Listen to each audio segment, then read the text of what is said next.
I received this for free. How's it going? This electric scooter is just so awesome. I've had really good luck with this brand, honestly. I've tried a few scooters of theirs and they've all been good. Very good value across the board. And this, it has a lot going for it. It's very affordable compared to especially like name brand ones. And it's quite a bit more heavy duty. This thing is actually usable on a much wider variety of terrains than your typical like low end city commute scooter. It's got some nice heavy duty, thick tires that work for dirt, gravel, grass, mud. The tires are nice and thick. I have rolled over broken glass, nails, scrap metal, sharp rocks, all kinds of stuff. No pops, no punctures. So I do want to mention that. I do think that these tires are going to last a long time. I think they're heavy duty enough to handle most of what you're going to throw at them. They are air tires, not the hard, solid rubber tires like some of the cheaper scooters have. So you do need to make sure that you are regularly checking your tire pressure and inflating these as needed. If you end up rolling over like a nail or something and popping one of these tires, you can replace the inner tube and the actual tires themselves. I will link some compatible tires and inner tubes in the description. I haven't had to do that myself, but if I ever do, I will make sure to do a video covering how to do it. You get nice heavy duty shocks on both the front and the back tires. I barely feel a bump on this thing. It's really nice. It is rear wheel drive, which is kind of hard to find on scooters in this price range. Most of them are front wheel only. It really does make this thing just a lot more powerful, honestly. It does come with a seat, which is generously large and extremely comfortable. I was kind of worried that I would have to get a replacement for it, but no, it's perfectly comfortable. I'm about 200 pounds and this thing supports my weight like a champ.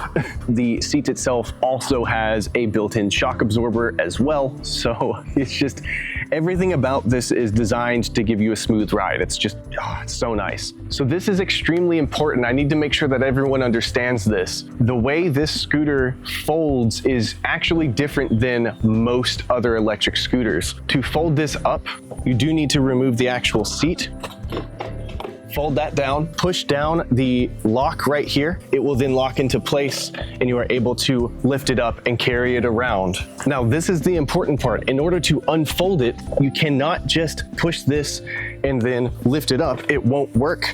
It will not latch like this. You have to put your foot on the end of the scooter and push up as hard as you can until you hear that click. There is then a secondary backup lock right here. You will want to make sure that you pop this in place to make sure that this little lock can't go anywhere. And then you can put your seat back and everything like that. You have to do that with your foot on the back of the scooter in order to get this thing to unfold. That is the only way it will work. You can, however, remove this seat and replace it with a metal grill that comes with this. And that's going to prevent your foot from putting any pressure on this back plate here. Moving on to the actual handlebar, there's a little adjustment class. You can raise and lower the height of the handlebar.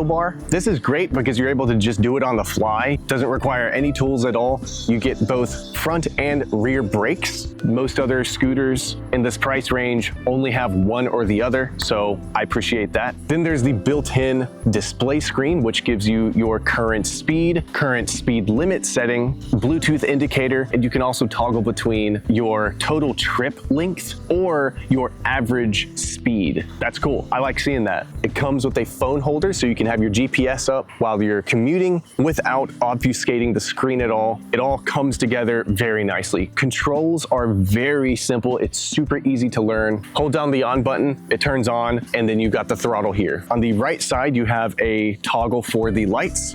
You get RGB lighting on the bottom, and then you get a headlight down here. It's nice and bright, so if you have to ride at night or early in the morning, you're gonna have visibility. That's really nice. This thing also has a turn signal, which is great. So you get left and right turn signals that are very easy to read. Since this thing can get up to almost 30 miles an hour, I think it caps out at 28 with the throttle, but you know, if you're going downhill, you're gonna hit 30 or more. Having a turn signal is very important for the cars around you. It has a brake light as well, very important. And then of course, there's a little horn.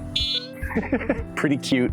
Battery life and mileage are both really good. I'm able to commute all over town with this thing without the battery dying on me. I'm typically able to get anywhere from 25 to 30 miles on a single charge, and that's going to greatly depend on just how many hills you're climbing with this thing. I would say if you're going up a hill and you feel it start to slow down, just to save battery, I would get off and push. Charging time is about 8 hours. I typically will get close to depleting the battery throughout the day, and then I will charge it at night while I'm asleep. Works out really well. Then there's also the app. This thing uses the Tuya Smart app like most of these scooters do. Very easy to pair. You just click add device and it's recognized immediately as long as you have the scooter turned on. Within the app, you get tons of good features. I would recommend turning cruise control off.